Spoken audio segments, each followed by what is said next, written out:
And I think we will, with that, get started. We may eventually, just for folks who are jumping online too, post this live to Facebook, but we're having a little bit of a technical challenge with that aspect. So that might happen as we move through the evening. But for now, we are recording live here. My name is Melissa Hoyer. I'm the executive director of the Susitna River Coalition. And it is such an honor to host tonight's speaker event. Before I jump in with an introduction, because I know once I do that Kevin is going to take off and wow you all with all the things and all the history of the area. But I just want to give a couple of thanks to the supporters of our winter speaker series, the Talkeetna Community Council, the Chase Community Council, and the Jessica Stevens Foundation, as well as many individual donors and supporters, which we could not do this work without you. And if you want to find out more about the other work that we're working on, please visit our website or feel free to email any of us, and we're happy to chat about all the things that are happening in the watershed. Or if you'd like to get more involved as a volunteer, we have lots of opportunities, or to make a donation and support the really important work that we're doing. We're always appreciative of big and small donations and anything in between. With that, Kevin has a great presentation lined out for us tonight. At the end, we are going to be taking questions. You can type those questions in through the Q&A button on the bottom of your screen, excuse me. If you have any issues or problems during the evening, you can also message us and we can help you with those, but questions will be answered at the end. And I think with that, I got through all the nitty gritties, and it is with a real pleasure that I'm going to introduce Kevin Toothaker with the Knik Tribe. He is the cultural activity coordinator, and you might also recognize him as one of the key partners who was at our riparian planting day over the summer up at Montana Creek with other really great members of Knik who not only helped plant, but also grew many of the plants that we put in there. So we will be doing that again this summer as well for another opportunity to get more involved in the watershed, but that's for another topic. But with that, Kevin, welcome. Thank you so much for being here tonight. And I'd love to pass the mic off to you tell us all about this amazing place. Well, thank you very much for the introduction. This is such an honor to be able to speak with you guys. I just love the idea, and I just love sharing the history of the Dena'ina, the Upper Inlet. Let me see if I can get the screen share working properly. Oh yeah, wait a second. Let me X out on that one. Yeah, I think it's this one.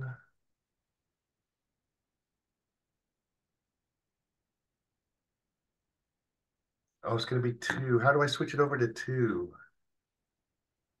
Well,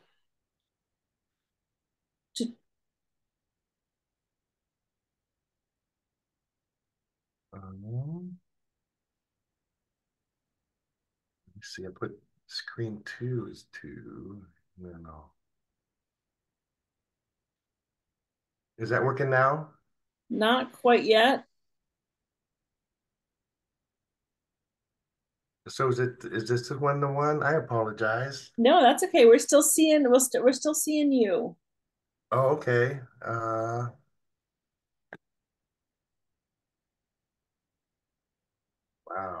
We knew that there was going to be something going wrong on this. It's all good. So I could switch it over right here.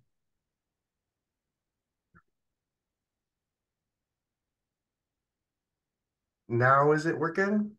No, still not yet. We're getting closer, I think, but not yet. Swap presenter view. Okay, how about there? There we go. No. It's not showing the screen. This is We're still seeing Cottonwood Creek back there. oh, this is on your side there because I pushed share screen.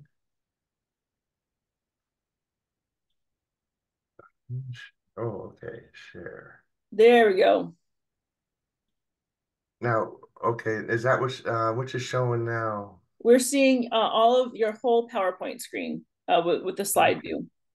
okay. Is it switching over now? We're still seeing now you're in presenter mode. There we go. There you go. Perfect. There's Okay, the now slide. I apologize for that, everybody. Ooh, Great. I'm starting to sweat. So this is the history of the Upper Inlet Dena'ina, the Susitna, or the Sand River.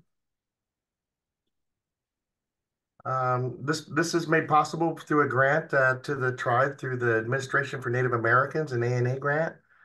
And we were awarded this grant, and we were going to travel. We were going to bring youth to Tyonek and bring youth to Kenai on the Kenai Peninsula, and then we're going to exchange culture back and forth. But the pandemic disallowed that. We couldn't travel then, and so we had to figure out a different way to try to share the history and the culture of the upper inlet. And we through happenstance we were able to land on this opportunity to share the history. And honestly, it started when I Googled history of the Matsu Valley. And these are the images that were kicked back from us to us. There was just not very much indigenousness, not very much Dena'ina in the pictures that were kicked back. So we dove a little bit deeper, and I think it was by the second or third O on Google is when we finally found some information about the Dena'ina history. And this is more of the history we'd like to share. Most of it is from Shempete's book. Is a primary resource. It was written by James Carey and James Fall along with Shempete. And truly, this book just really kind of sings out to you once you start looking at the specific areas. The history we'd like to share is the history of the Upper Inlet Dena'ina. If you could see the pictures of the Ezis on Point Warrenzoff and Chief Stefan in the postcard in the middle above the calendar there. That's Chief Stefan. There was a book written about from the postcard that was about this from Chief Stefan's party. Um, and then the upper right corner is a yoikwul. I'm probably just butchering the pronunciation of the name, but that's a beluga spearing tree. It's the only place in the world where the belugas were harvested in this fashion. There's a subsequent slide we could show you in the next slide, I believe. And then I wanted to also include the seasonal round or the seasonal calendar of the Dena'ina. And I just really appreciate it because it's one of the only calendars I see that with the true 2 month summer and the long winter, the 5 month winter one as well. I always kind of put this slide in here to remind me while we're talking that we're still here. Um, our archaeologists on staff, maybe put in this slide because they like the hard numbers on there. If you could look in there, there's a Beringian period. There was a house pit and some evidence of some folks residing along Long Lake in the Matanuska River. There, 11,000 before present, 11,000 years before present. Um, these numbers are good. That look, we've done some house pits around Cottonwood Lake Cottonwood Creek that dated back to around 700 years ago. And that's all nice and neat and everything, but I think that the history that we would like to share is in a subsequent slide. But I think we'd like to go back to when Shempete said that the Dena'ina first arrived at the up here in the upper inlet there. Shempete said that the Dena'ina from the Knik Arm would say that when the people first lived in the lower Knik Arm, the banks in the Point McKenzie, the Anchorage area, were close enough that Bashla could be tossed back and forth during the fish run between the banks between Anchorage and Point McKenzie. I took it in the book. And when we start talking about the origin stories and stuff, so there once the Dena'ina were once starving people who moved from the northwest into the mountains, where there was a mountain spirit that had taken the form of an old man and magically opened the top of a Telequana mountain, or the mountain which game enters, and allowed people to enter it and find great numbers of animals and become prosperous. Or another story is that the mountain, the top was lifted up and the animals came out and poured over through the country as well. I've heard as well.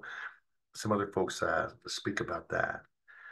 It was just really neat. And then there was another story where I'd read where there was the sky people where the Dena'ina came here and they were came in the clouds and they came over and then they were just dropped right on the not dropped, but they were kind of settled into the ground. And when the clouds dissipated, they were on Mount Susitna as well.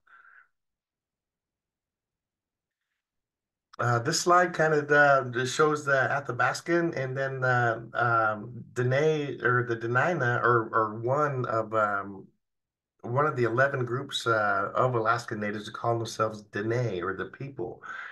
Um, Athabasca was a lake in Canada, and then it just kind of hung on the names of the Indians around there, and they were associated with the tribes that were up here. It was interesting to learn as well that there was Southern Athabascan language speakers. The Apache and Navajos spoke as well as some Washington and Oregon tribes as well. There was pockets of Dene speakers there. A coworker of mine told me once that the Dene, her father told her was the upper language.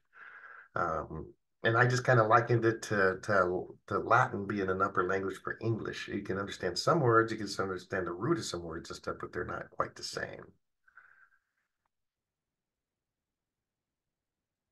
Here's a slide of Knik Tribe and our values of the tribe: honor your elders, know who you are, respect others. I think the one that speaks to me the most is seeing connections. All things are related. And then one thing going through these things, and I hope you guys, it kind of rubs off on you guys, is the spirituality of the Dena'ina was very powerful as well. It's a thoughtful thing as well too. Um, and I wanted to point out our new logo. You can see the Knik Tribe, the logo, the squiggly lines above it and below it. They're kind of associated with this slide. This is the slide I was telling you about. This is the beluga spearing tree, the yoikel, and it was a place of honor to be able to be put up on top of the top of the tree is turned upside down and planted into the mud, and it's held up by lashings. And then when the tide comes in and the fish come in and the salmon comes in, the beluga come in as well, and they used to harvest the beluga in this fashion. And the beluga was a bounty of resources in itself because they could render the oil to see at night in their homes. Um, was, and then they would also use the meat, obviously, and then they would the sinew was very, very useful as well for making nets, and then the cordage that they'd add as well.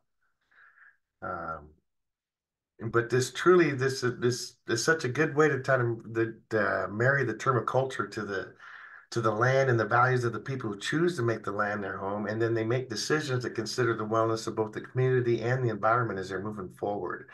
A lot of Alaska's tribes and especially Dena'ina, they would live in harmony with the land. They would look and take it into consideration as they lived. Like their homes were just over the peaks of bluffs, in the lee side of the wind. They didn't you know put it right in front of the wind and think that like today's with the big prow with the big windows and the picture windows kind of looking over this.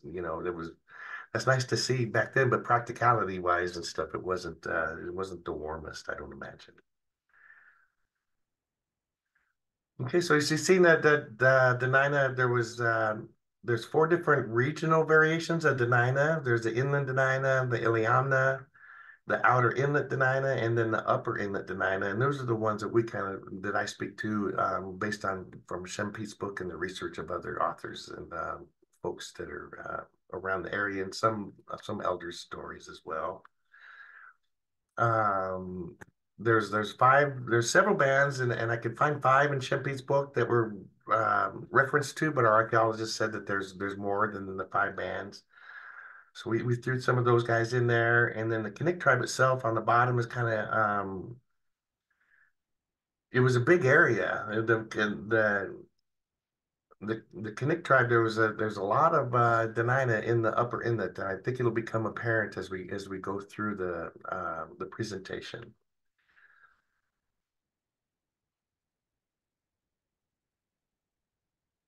Naming names. This is one of the most important things there is that as new names are never coined by individuals, and Dena'ina places are almost never named after people.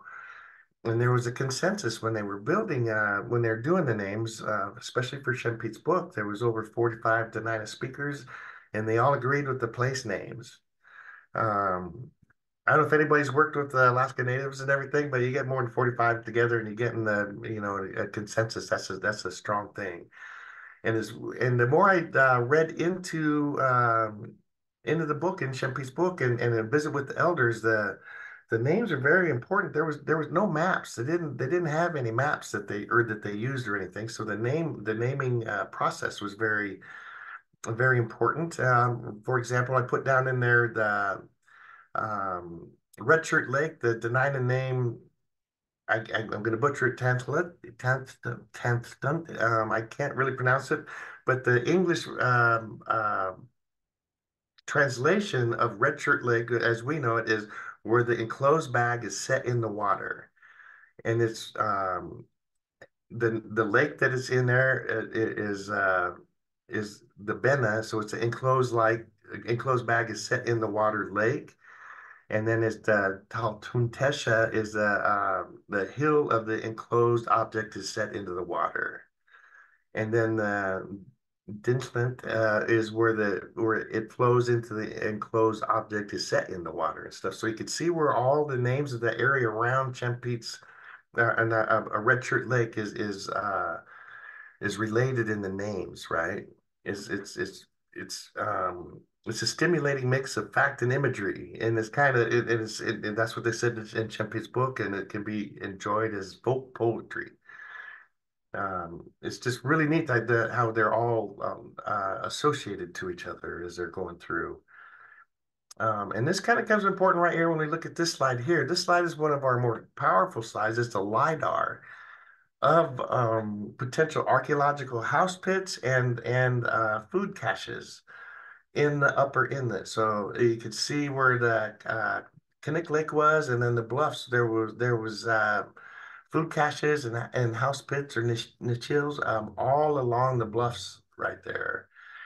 And then the Fish Creek going up to Willow, there's quite a few here. And then the Fish Creek from Red Shirt Lake, you could see um, the string of villages along there. If there was salmon running on the stream, there's villages. There was villages on the salmon bearing streams. You can just see where Deshka Creek and Croto Creek right there. The Dena'ina column was there was a huge concentration of Dena'ina in that area as well. So you got all these folks over here, but we just don't see a lot of artifacts or evidence of their presence or anything and stuff. And that can go leads it to the Bagesh and Bagesha. Bagesh is a negative or impure scent that's carried by humans and their artifacts or attributed to a place and transmits information about past events associated with the thing or place, or it can be expressed in as an abstract idea. But the bagash is like the taint that gets onto something, and something bad could happen. And if you don't take care of your piece of regalia or the tool that you were using, and you misplace it, and somebody picks it up and uses it for not good reasons, it could bring bad luck to your family or even your community. So it was very, very, very important for people to take care of their stuff because it could bring bad luck to folks. So I can't express how important this was, even to today's Dena'ina. They feel so strongly about it. One of our archaeologists was telling us about some remains that were uncovered accidentally through some construction, and some remains were uncovered, and the tribe was brought in and made aware of it. And so once we were made aware of it, the archaeologists they decided to get DNA swabs and do some swabs with the elders around the area so that they could um, determine who's descent, who was a descendant of the remains that were found, and so that we could reinter the body correctly, whether it was a Russian Orthodox internment or if it was prior to that. So they reached out to some elders, but the elders would not participate until there was an agreement on how they were going to get their DNA back. not just some DNA back, but their DNA back. So it had to be gotten back with the swabs. There had to be an agreement on how they're going to get it back. But once it was got back and the process of returning their DNA to them, then the elders participated, and it turns out that the elder was from Eklutna, and it turns out that the ancestor was indeed a Russian Orthodox. So we were able to Russian reinter the body with the Russian Orthodox cross and with the considerations in that process. But there was such an important thing. The Bagesh is I can't stress how important it is, because a lot of the archaeologists now, when they go in, they go through the house bits, they look in there, they very rarely, only in an emergent situation, do they find anything of any kind of significance as far as any artifacts or anything. So the baguette was very, very much a part of that. Like the food, when you ate your food and the bones, you couldn't just throw the bones on the ground. They believe you had to put it back in the fire or put it back in a hole. That had to be put back in its place and treated properly, or the fish would not give themselves back to you again. So it was, I just can't stress how much important it was that everything had a place and a place for everything, and yet and a place for getting rid of it was a process as well. Now, the Begesha is a purity, like a baby's born pure, is untainted, very, very pure. And that's just the opposite of the Begesha. But it's not unlike gravity, which is universally present and everything. And then I was reading too that the Dena'ina they would put Begesh into a newborn baby by putting, like, if they want to be a good worker, they would put a beaver's claw in the baby's hand, so the baby would become a good worker, or the claws of animals they wanted to hunt around the neck, so that they could be a good hunter. But they were very, very strong in their belief styles. Um, the Upper Inlet Dena'ina, here's and the chief. Every salmon-bearing stream in the Matsu Valley had a community with a keshka, or a chief, on there. And I have been learning that a chief is kind of a poor word, in the sense that it's an English word, what we're looking for and everything. But to the Dena'ina there, the Keshka was a rich man in the community. They were the master of the cash and everything and stuff, and they were organized each harvest. They're very, very organized, like I said, but they would be prepared for each season and stuff. So they would keep everybody eyes on the horizon of what is coming next, to be prepared for what's happening for them. They kept the food budgeted and everything. They were just tremendous folks and everything. But the Dena'ina called them the rich men. And what I'd learned too is that a village could have more than one keshka in it. They could have two or three keshka in it in a village. I imagine it depended on the resources that were at hand around the village. I imagine those villages were they had the most resources around them, to where they didn't have to travel as far. And I think that was something I kind of gleaned over in the beginning too, is that the Dena'ina in the Upper Inlet, the Dena'ina themselves were some of the wealthiest of all the Athabascans, but the Upper Inlet Dena'ina were wealthy among the Dena'ina because of the resources that we all know so well, living where we live. And these are the slides I did some research for you guys just to try to share it. And again, it's a lot of us just pulled right from Shempete's book.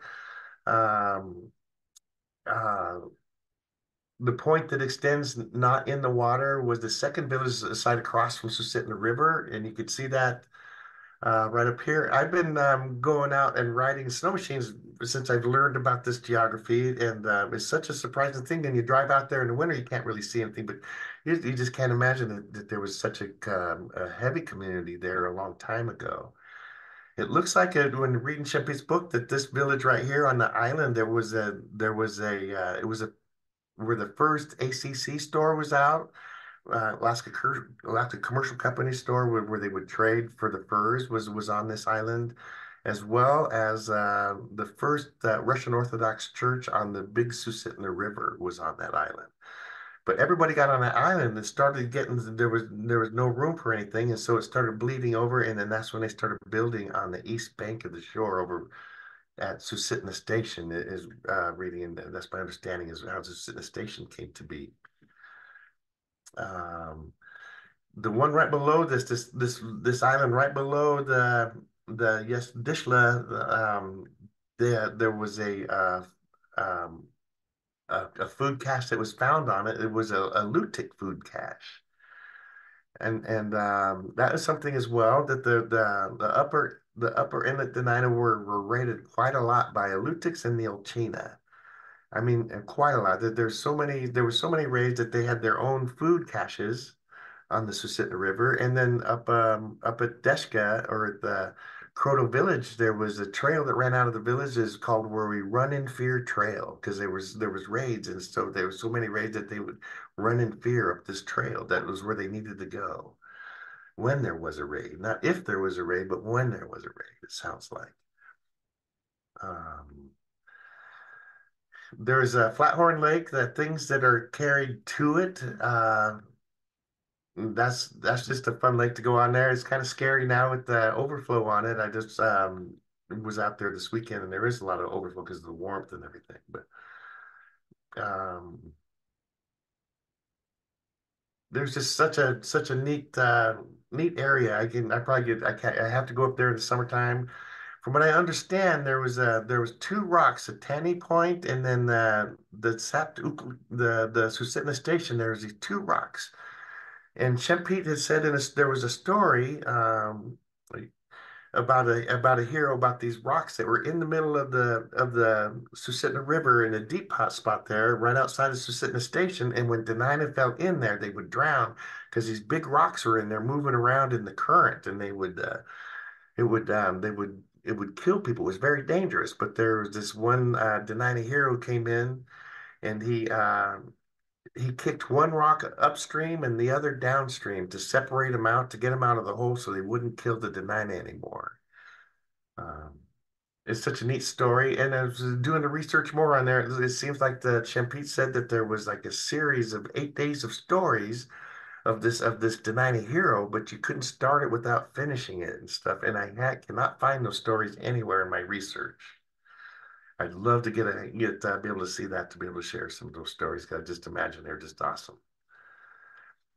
My next other focus was in Red Shirt Lake. I spoke about it a little bit, but I wanted to bring it to your attention here. Um, the You can see where the red shirt wearing clothes bag is set in the water, where the village was here, and then there was there was a weir in the drain from the that goes down to the Big Sioux in the drainage right there. There was a weir in here, and there was a fish trap in there that Billy Pete said in Shimpee's book that was 4 foot by 4 foot by 8 foot, and it would go in there, and they would fill up the fish in there, which, by the way, Shimpete said was the best fish in Alaska. Was the best fish in Alaska. Were up here. They were the biggest because the salmon ran clear into October there.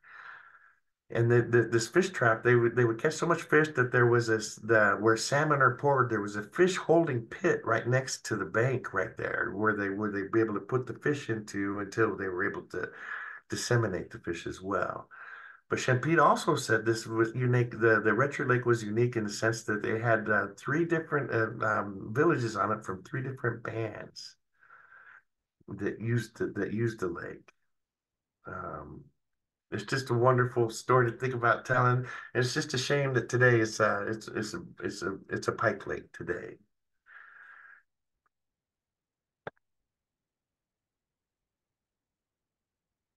This slide is a slide of Chilatna Lake, and I added it to it there because there's a cool story about a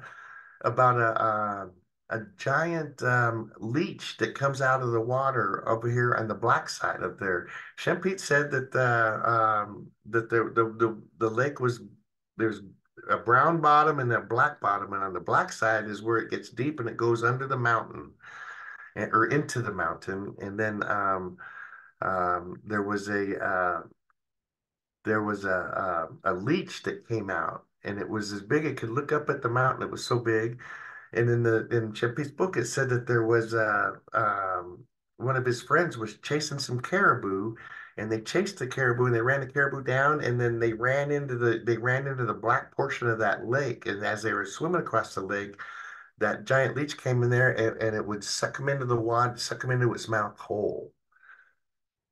And I was just thinking, man, that is such a cool story. Never heard anything about that. What are you kind of doing with that? And I was just talking with our archaeologist about it, and he was saying that, he was kind of looking at me, kind of, it's like, because it must be in the book, it must be real. But he was saying, well, Kevin, if you found yourself an outstanding fishing spot, would you tell everybody it was an outstanding fishing spot, or would you tell everybody there was a monster not to go there, stay away from there?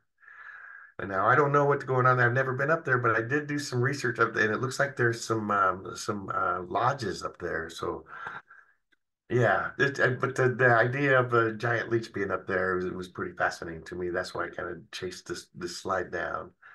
And then my next slide here is of Mount Susitna, Sleeping Lady. The Dena'ina's translated name into English was Little Mountain. And it's associated. They associated with Denali, which was the big mountain to the Dena'ina, and they had the Dena'ina name for it there. But as we know, this Sleeping Lake is very, very powerful.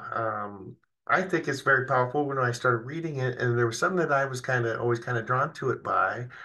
But there was something. It's said that there was Shempy said that there was a big ridge going downriver, Mount Susitna, all the way to Beluga, and they call it Chichilihi Hen, I believe.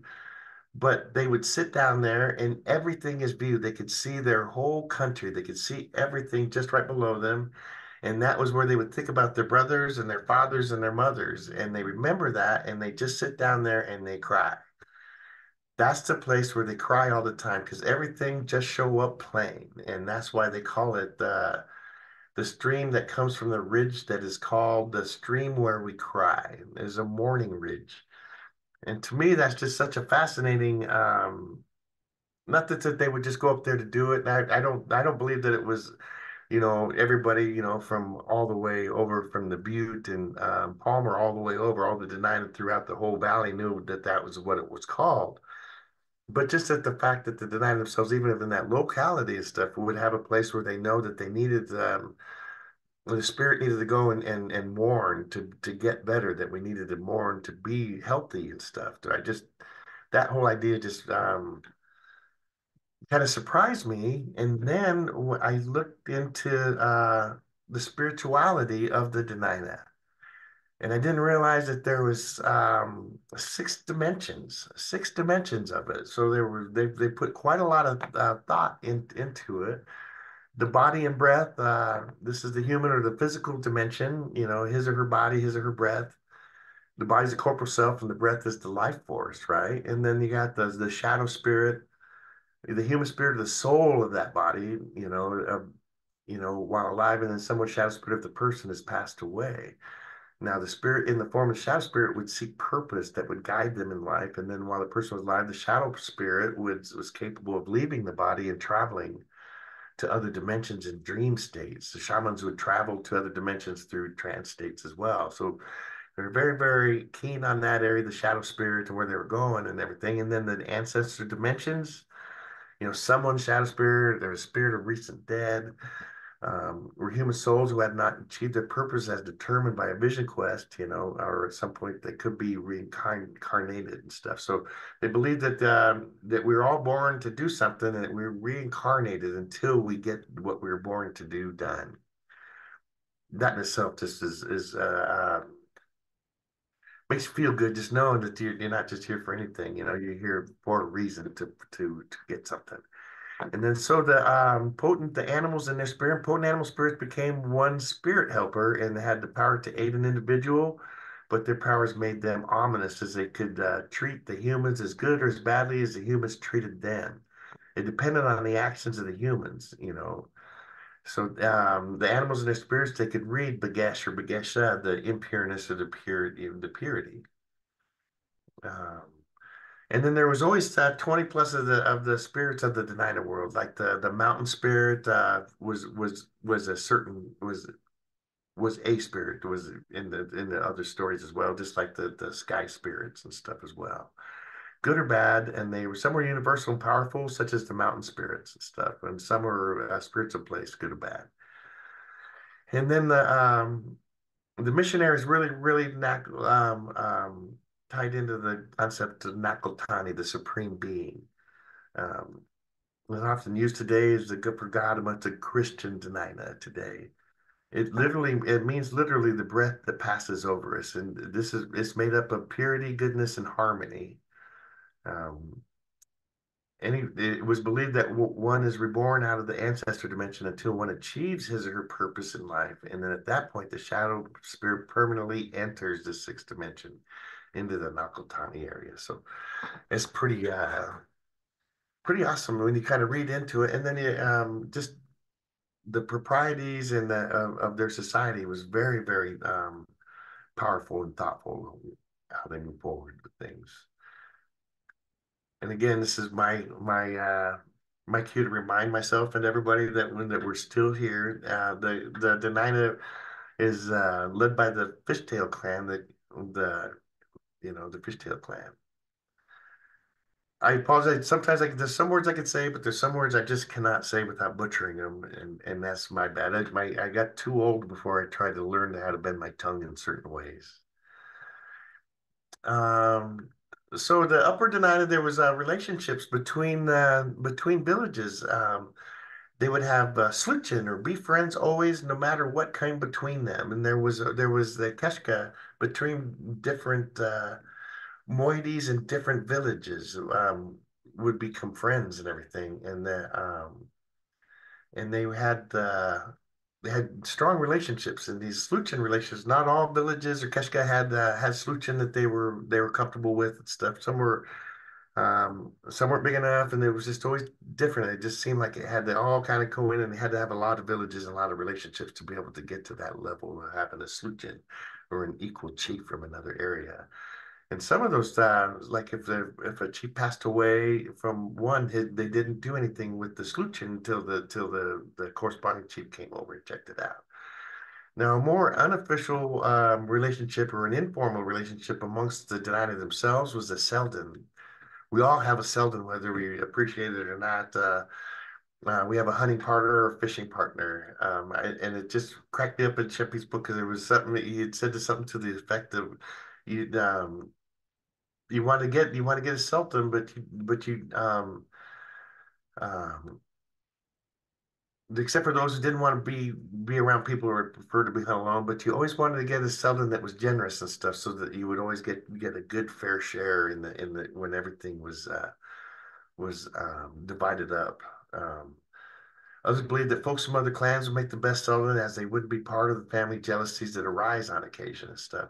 And Osgood wrote that men, when hunting, give what they kill, both skin and meat, to their Selden, and generally there is enough success on both sides so the distribution is equitable for both sides. So it's built on, again, it's just like with the Keshka and stuff, that the generosity is a value that's very, very prized. Dena'ina Suktu is a very important concept in the sense that this was their knowledge. This is how they shared their knowledge. This is what they looked at. Um, this is where the Dena'ina was. The chief was smart. They were very, very protective of their stories. Shempete was even a pariah for sharing stories. A lot of the Dena'ina didn't like the fact that he was, why are you telling our stories? But we're so thankful that they did now, because a lot of the history, a lot of this knowledge would be gone if it wasn't for Shempete being able to share, and then the authors being able to compile that and put it in together with everything. Um, but these stories are become more and more important as time goes by, because time takes further away from their ways of living, that some of that stuff is being lost. Is going to be gone forever if we don't try to revive it somehow. And then the important things. The social systems of support, the way they built communities, um, to make them surprise, to make them thrive in the communities, how they treated other animals and stuff, the lessons that they tried to learn. And a lot of the stories are pretty brutal and pretty short and abrupt, right to the point and everything.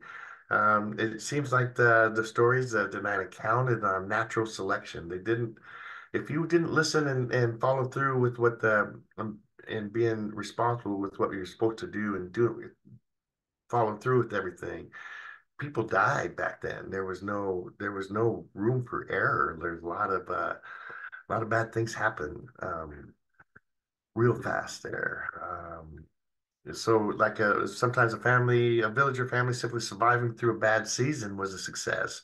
And they built their communities um, by creation of bands, clans, moieties, and societies rooted in the values learned from success and strife in to live in harmony with the environment. So they're trying to get all these things and trying to get all these the stories and how to live and get it done properly. And they were so secretive a lot of these stories that I'd read that they could be at a potlatch and they like a family group could be at a potlatch and they want to tell a story, but they're not sure if they should tell a story. They will get together and put a hide over them and visit with each other to get permission and agree upon what parts of the story they want to share and what they should keep secret because a lot of that knowledge is very proprietary. They didn't want it to get out. They didn't, that was important to the survival of that village. So I can't imagine what it would be. Because to me, in my small working mind, it could be, that don't tell anybody about that third eddy on the left that always has the big fish in it and stuff every time you go down there, or you can catch a beaver over here all the time, but there's always some kind of places that they knew about that they had going on. Um, but the soup tour, the story, that was very, very important. And I used to tell when I go into the classrooms to talk about it. I let them know that the soup tour, the stories, they're told at night in the wintertime and stuff. So they're sitting there like now it's dark out there. There's no electricity, so you have the elder in their home and they're chill. They're telling the story, and so their imagination is painting the picture as the elders telling the story about what needs to be learned that day, what would to help them the next day better. I would imagine stuff. So very, very powerful stuff. Um, here's a gallery, a Keshka gallery of some of the notable chiefs um, in the Upper Inlet here. The high one, Chief Ephraim was the last chief of Susitna Station, and he was right in here. I don't know if you can see the circles, me circling here, but he was right here in the upper right hand corner, Chief Ephraim. But he was the last chief, and he was over 7 feet tall. He was over a 7 foot tall chief, and his Dena'ina name translated in English meant he makes himself clear. Um, this is Big Chilligan. He was a chief over at Tyonek at the turn of the century, like 1900, 1907, I believe. He passed away shortly after that. And then this is Chief Simeon Chikalusian, who took over from Big Chilligan and Tyonek. This is Chief Stefan. This is again from that postcard that Anne Chardonnay wrote about the Chief Stefan's Parky. And then here is Chief Wasilla right here, just right next to Chief Stefan on the right here. This is Chief Wasilla um, as an old man when he's in older. We can't find any pictures of him when he was a younger man, but this was Chief Wasilla because when the United States purchased Alaska from Russia, when the Navy came up there, they gave these Navy coats to the chiefs of the area, which is very cool. Now again, so the chiefs of the Keshka, they were, composed of rich men, and then the villages also were made up of the commoners or the Ilkilka, who were lacked the wealth and prestige, but did the work for the Keshkas. And then there was the legal aliens or captives who were captured in war. And this is from Alan Boras. Um, and the ability to lead, to store, and budget food supplies through all seasons, to coordinate the daily chores, direct hunting parties, everything was very much in their purview. And the ones that were more successful had the bigger villages at it. And then in reading in further looking further into the Keshka and the villages, some Dena'ina in the Upper Inlet would have a warrior caste or a hero caste and stuff that they trained for battles. They would train there. I don't. Yeah, I just read there, but I haven't read too much about the battles. There was one writing where there was war was endemic in the Upper Inlet. There were so many villages and stuff, but there was a lot of things kind of going on there. There was always a lot of raids from the Eklutna and the Alchina. There, people had lookouts all the time for raids. A lot of people don't realize how many raids there were and stuff, but there was lots and lots of raids. Um, keep on going here. So this is a picture of Chief Izai. And he lived in the village of Nite, or it was a Dena'ina village, or Nuta. It was or the village that was called between the islands, among the islands and stuff. It was a village that had to move periodically because of flooding on the Knik and Matanuska rivers. And then in the 20s, there was a flood that kind of came from Lake George, you know, the lake around Knik Glacier, and it wiped out the village of Nite. And it took out the village and it floated the store all the way down to Fire Island. And the Knickers happened to be Chief Chief Wasila's people happened to be out at Fire Island harvesting king salmon that spring, right when the flood happened, and this flood deposited and floated the store and dropped it right on the beach of Fire Island. And the Knickers got up that morning, and there was they helped themselves to all kinds of clothes and hats and neckties and stuff. And in Shempe's book, it said that they all helped themselves, and they were walking around with two and three shirts and two and three jackets on because that's how they were. But the gentleman in the picture was young at this time. This is Chief Izai, and in the story in Chippy's book is he was a young man, and his father-in-law was visiting from up north from the Copper Center area. And then this flood happened, and then the old, you know, they obviously lived and everything, but the old man came over and got the son. This guy here, he was young, and when this happened, and he gave him a stick, and he told him that there was a safe in that store.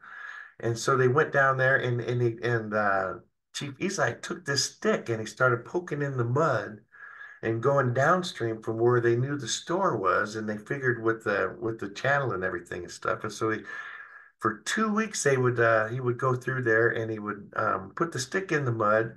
And at the end of the day, he would go back home and the tide would come in and wipe out his tracks, but the stick would still be in the mud right there. So he knew where to pick up the next day.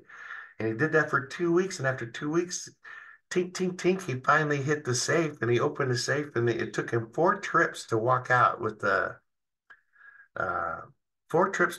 with all the gold that was in that safe. Luckily, the key was on the safe, so they were able to open it and get into the gold and everything. And then another keen insight is our archaeologists were saying that the village at that store at that village at that time was an honor store where people would go in there on their honor and take stuff out and leave their furs and grab the stuff in trade for the value because it must have been a standard of the what the chief what the birds were worth. But that's what they the archaeologists said that they had read and they researched and they heard about and stuff. But this is a cool story, and that's how the Ezais got rich. Was there was multiple trips to take the gold out of it and the safe itself.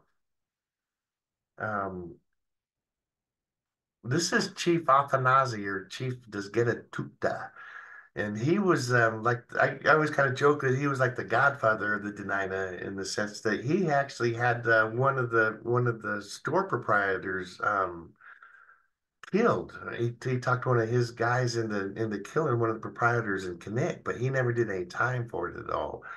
But Chief Afanasi was a very, very shrewd trader, and he would go and trade with the Dena'ina up in their villages and then bring their furs down himself. And then the Russians would have to trade with him. And he was an astute trader. It said at one time that he traded so much gold that two strong men couldn't lift all the gold that he traded for and got. And in Shempe's book, it did say that it did let it go to his head and it became very mean and he was greedy and he was very mean and he treated people poorly. And it was one of the concepts. And they started leaving him, you know, until he was destitute. But he treated them so poorly that he would have them carry him around in the village like a Roman emperor on a litter. around in there, and he's such a character and everything. And you could see all the dentalium shells on there. The archaeologists say that this dentalium, they told me to, like in today's society, that would be a bunch of gold chains. Dentalium were very rich. He had to trade for those, and then he was so rich that he could had the big dentalium sash, but he had it on his shoulders and on his hat and on his shins and stuff. He felt so little about the dentalium shells. That's how rich he was and everything and stuff. But and then I always tell the youth too that this was the first mean mug and stuff for selfies and everything because he's just giving everybody the business. Now there's two kind of stories on there. There's a one story says that he died alone and down in Kenai somewhere in a village by himself, destitute and everything. And then the other stories up here is he died up here in a village on the Little Sioux, and he died as a result of being nailed into his sweat lodge without water. They waited for him to go into his sweat lodge, and once he went in there, then they nailed him shut in there. They had all they could stand. And um, and then this is Chief Wasilla, and he is in there again. He's got the Navy coat on there, and he had five wives, and was half brother to Eklutna Alex, and he was wealthy in the Dena'ina sense that he was generous. He had a hunter, he's a trapper, he's a fisherman, and he had as many as 200 to 300 people following him because he was such an organized person, and he was. I like to believe he was an organized person, and he was generous and stuff. But um, he took care of any youth who were alone, and they helped him stay wealthy by he taught them how to about trapping and fishing and how to take care of the meat and everything, and then um, and they would stay with him and help him stay rich and everything. And the newspaper articles from the Valley Sun from quite a long time ago. The date escaped me on there, but this was just that was sent to me. It was clipped and sent to me. It was a copy of an article that was sent to me and stuff. But the article basically says that when Chief Wasilla was younger, he led his people, most of the people from the village on a trek to the west coast of Alaska to go and get salt. They needed salt for preserving the fish, and they had not gone there in a couple of years, and they were getting really, really low on it. So they went to go get some. And while he was gone, the village was raided by some Atna from Copper Center. And then so they were raided, and his wife was taken, and some other women were taken. But one of the survivors got up, and then he ran, and they ran up the trail toward to go catch up with, to go meet Chief Wasilla to let him know what was going on. And he caught up with him and ran into him in Talkeetna. And they let know what was kind of going on there. And Chief Wasilla, he didn't wait for his wife or anything, or wait for anybody to get, he just wanted to go. And the salt was so important, they had to make sure. So he took off by himself. And in my um, modern day thinking, I was thinking, well, wow. He said he took off running. And so he ran through Willow, and then he ran to Houston, to Palmer, to Wasilla, and all the way around that way. And he caught up with and Shampete said that they caught, or this article said that they caught up with them up by Puritan Creek. They caught up to him up there. And I was like, man, he had to move pretty fast to get around there. But in retrospect, when you think about it, he went through the Talkeetna Mountains and came through Boulder Canyon and came out by Puritan Creek and then met up with them that way.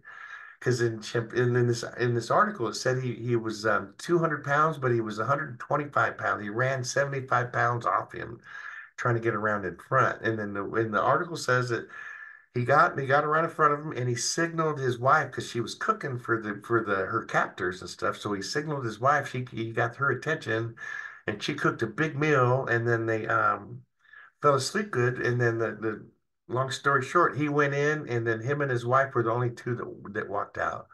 The other women weren't able to make it out either, but he was able to save his wife and everything. But and there was peace everlasting from then on. Stuff nobody wanted to. Now I don't know how real the story is, but it's just very cool. It was from the article, and it just kind of lends itself to the story of Chief Wasilla. Now, from what I understand too, from our archaeologists, is so.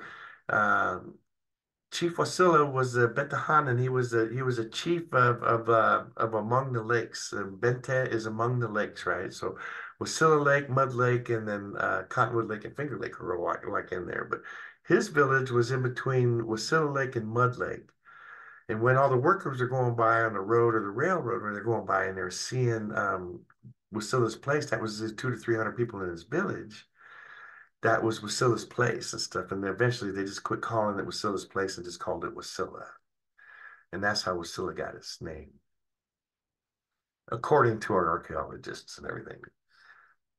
Now, this slide here represents the potlatches, and I thought potlatches were very cool and neat and everything stuff, but potlatches were very, very important. They were so important that the government of Canada in 1885 um, banned the use of potlatches, and in 1927 the Indian agent in Alaska banned them as well because they weren't assimilating fast enough. They weren't um, they needed to get rid of the potlatches to ruin their economy, to try to make them more counted on and stuff, to assimilate them faster because they were leaning on each other.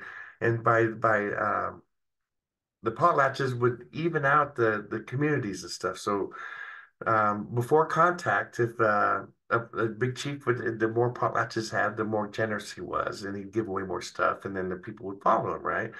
But during those potlatches, the chiefs would redistribute the wealth among the followers and stuff. So they would take, and so if a family needed a certain tool to be successful, to be more successful hunting or harvesting fish or something, they needed a different kind of net or a different kind of tool, then the chief would see that they got that tool that they needed in a way that was spread out for everybody and stuff. So nobody was singled out. Oh, George and those guys didn't get their stuff again, because they didn't have their tool again, but the chief would make sure everybody had equal ground before the upcoming activities and the seasons and stuff, so that everybody had an equal chance to succeed. And that was the best thing I could do, way to try to look at it. And today they still have potlatches, but they're more ceremonial in nature, like 40-day feeds, and then for funerals or weddings and whatnot. But that was a powerful thing for me to learn about the how potlatches redistribute the wealth in a community back in long ago. Um, Now, when you go into the stories in the Suktu, there was one about the one who swam back inside them, and there's a salmon ceremony. They're kind of alike there in the sense that there was some salmon that would the first salmon that came up here, the Keshka went down to go check his fish trap, and there was a salmon, a big king salmon in there, and he got so excited he went up to the village to tell the village that, hey, look, this big old fish is in there.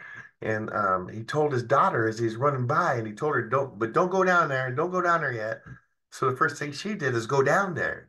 And she sees this big salmon, and she talks about how beautiful it was and stuff. And the fish starts talking back to her, and she's conversing with the fish. She understood it. And the next thing she knew, she turned into a fish and slid right into the water next to him. And together they broke through the trap and went out to the ocean. And so they were gone. I mean, the chief went back, and his daughter's gone, and the fish is gone. But he looks further around for the daughter all the year, doesn't find her. The next year, he puts in his fish trap again, and then when he puts it in there, he catches 3 king salmon right away, and then there was a fourth smaller one. So about the 3 up right away to show the village, hey, this really happened this time. And then and then he went down to go get the fourth one, and instead of a fish that was in there, it was a baby, and it looked familiar. And he started looking around. And he starts walking around and looking around, and it turns out that it was his daughter's son. And the boy starts talking to him and letting him know, yes, I'm your daughter's son, and if you want us to come back, here's what you need to do. You can't let us touch the ground. You gotta discard the bones properly. You can't just throw them on the ground and walk on them. You need to either burn them and then bury them, or put them back in the ice hole when they're done with them and stuff. But you need to take care of us, otherwise we won't come back. And that's how the salmon ceremony began, is so they could take care of the salmon, so they can ensure the salmon are coming back every year. It's a pretty fascinating story. It's very, very cool. Um, I'm apologize. I'm going really slow. I'm talking too bad. So we got the toughening the young boys. Young boys in the day, they would they were tough. They had to be toughened up. So they would make them stand in water and get cold and everything. But they all kids had to run around for like 5 miles. And I was visiting with some Chickaloon folks and stuff, and they reminded me too that the youth would that they weren't allowed to stay inside. They if it was daylight, you had to go outside and do something. There was something you had to go do and stuff. And so there was always something for them to do, and they were always getting toughened up. And they wrestled trees, and they had to learn how to sew. They did all things, but it wasn't just the girls that were toughened up, and boys that weren't toughened up either. Girls were as well. And then the Dena'ina let girls go hunting and stuff. There was no rules allowing them to not do that either and stuff. I believe either. And then I read also that the Dena'ina were prepared the food community wide. So like if there's 10 people in our family or 10 families in our community, that my family would only have to cook once every 10 days. And that way the chief would always be able to bring the food for the day to the family that was responsible for cooking the food for the day, for preparing a meal for that day. I thought that was pretty cool. And then there was only one general meal a day, and only elders and little babies and youth were allowed to have more than the one big meal. Um, so that here's an example of a house pit where they're staying. Um, they all had banyas or the steam bath attached to it. Um, they say that the ones with the horizontal logs are the ones after the Russian contact. That before the logs are mostly vertical in nature when they did it. Um, and then they also had these benches around the outside, these platforms, and they slept inside the benches. And I was like, why would they sleep in the benches? And I was talking with archaeologists, and they said it was ensconced with fur. There's all kinds of fur in there, and you start imagining that place is just being all wrapped in fur. That'd be an awesome place to go and hang out and listen to stories.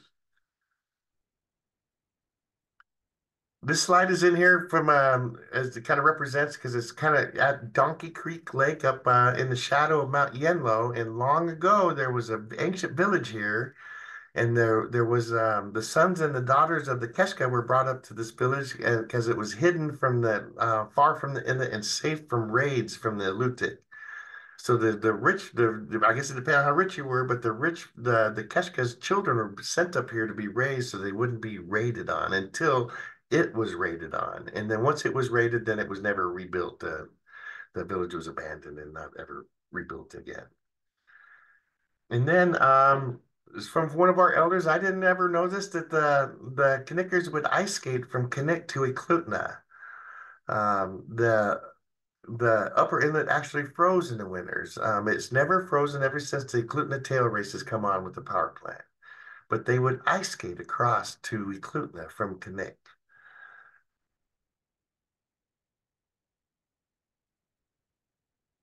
And then, so this is the Atana Dena'ina reside in the upper inlet of the Matsu Valley. We drive on their old roads, on their old trails. We fish in the same streams. We hunt where they hunted, but we live in the beauty they preserved.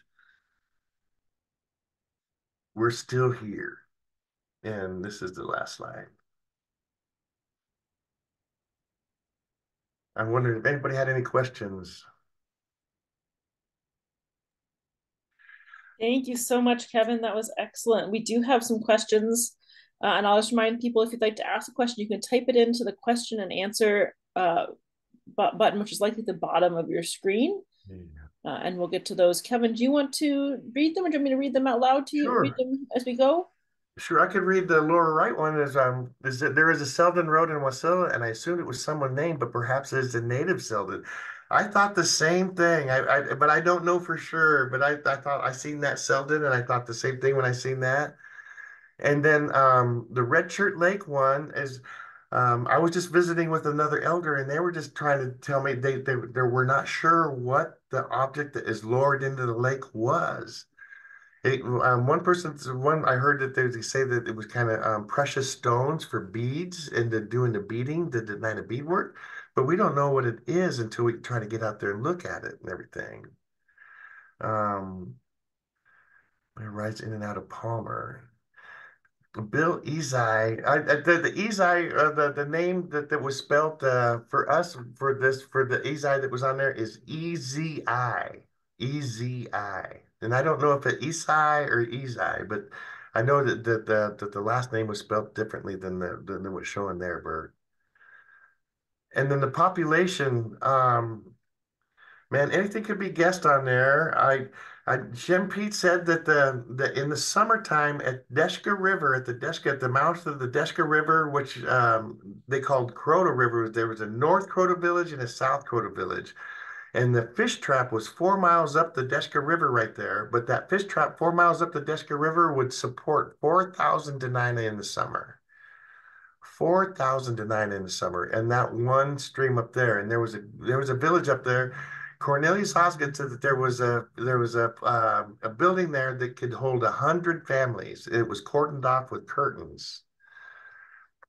100 families living under one roof. And that was up by Deshka River up there. Oh. And I just really, Bert, I'm really uncomfortable trying to give you a good guess on the number.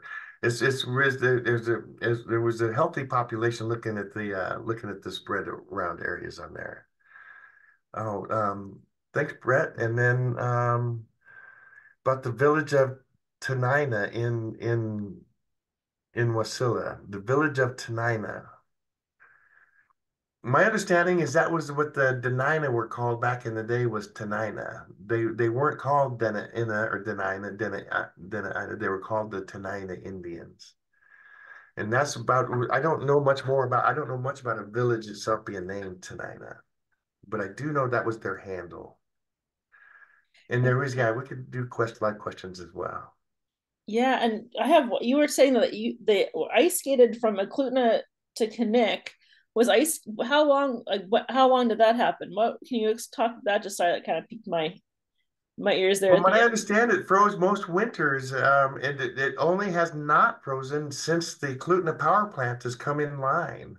Whenever they built the Eklutna power plant, and ever since that tail race has been peeing water out of it, it's never froze over there.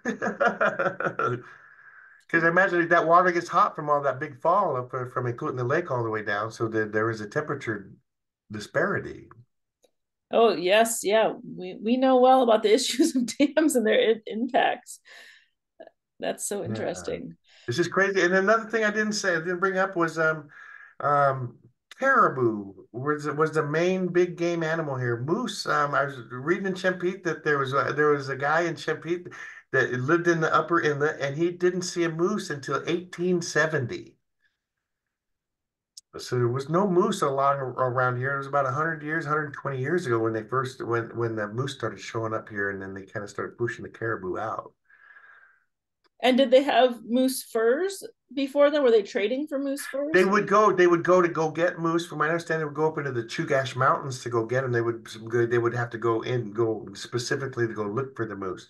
Like at Hunter Creek over by in the Knik River Valley, that Hunter Creek, that canyon, Shep Pete said that they would the Dena'ina would push moose into that canyon, and then they had shooters up in the corner up in there, and they would be able to harvest the moose that way as well. Oh, interesting. But the Dena'ina were very, very resourceful folks. There was up by Table Mountain above Sutton. There was some sheep that were up there that the Dena'ina would harvest, but there was like a canyon and stuff. So if you shot it, you could be looking straight across the canyon. You could see it there, and if you shot the sheep, they would fall clear down in the bottom and they'd get ruined, right? So the Dena'ina, they would use excrement arrows, and they would rub their arrows in excrement and shoot above the sheep and herd the sheep down to where they could harvest them where it's closer to the bottom of the canyon. It's Wow. amazing. They're amazing folks. They were able to try to think of these different ways. And all the information I told you is just a sliver of the information that they have. So we're just a little tiny sliver of the piece of pie. The most of the pie is gone, and that's most of the knowledge that's gone. A lot of the lion's share of the knowledge that we have was lost in the first couple generations after contact. People don't realize we just went through one pandemic, the Dena'ina, that was pandemic number 18 that they went through and stuff. So there was so many Dena'ina, and then there was a drastic amount of people lost through the disease and the different pandemics that ran through the smallpox and the influenzas and the measles and mumps and all that stuff. It all ran through everything. Are stories are stories being recorded more now, or are the same practices about kind of keeping that stuff private and personal in place? We do. Honestly, most of the stuff I shared was just right from Shempete's book, right from Jim Carrey and James Fall and everything. A lot of my elders that visit with me, I had to promise that I wouldn't share without their express permission, and I didn't get a lot of permission. But there was like very, very private folks and everything because it's just that there's a lot of things happened, and it was again, it's the bagash, it's the impurity. Bad things could happen to if they tell this. If they tell me a story that I shouldn't be telling to somebody else, then they got to trust me not to tell it. And if I tell it, it'd be bad on them, kind of thing. It's very, very related, and they're very, very thoughtful about that. Very intentional. And is it being kind of recorded for uses at all, or so for history Oh, like we this got that's gobs of not shared? recordings and stuff Yeah, oh with good. the stories and stuff with the tribe and everything. It's just I think this kind of coming around, and we're going to have to get to an area where we're going to have to combine all this stuff to try to make sense of it, so we could have an official approved tribal history and stuff. Because when you start looking around there, when you just Google history of the Dena'ina and you start looking at the Dena'ina, you got to look at the source because a lot of it's going to be Princess Tours, or it's going to be some other trip advisors, some other touristy places, kind of sharing your history then and stuff. And so that's a non-starter for for me, especially when we're trying so hard to try to get the real stories out there. Absolutely. And we have one more question here. It looks like, and Kelly is asking, who is Shem Pete and when did he live? Shempete was a Dena'ina leader, and he lived. Oh, he passed away in 1984. I think it was like Shempete was like the Big Bang Theory, right? You ever watch the Big Bang Theory and the Sheldon Cooper, the one with the super memory? That's Shempete. He had that kind of a memory, I think. Um, and yeah, he lived until the I want to say he lived until the 80s. But he was born in Susitna Station, and he grew up rurally all around the Upper Inlet. He spent time here and there. He had his last cabin, the last place he lived was in Willow, I believe. But he was all over the place out here in the Upper Inlet. But he was, if it wasn't for him, there wasn't in his memory and his and what he's got going. He's is tremendous.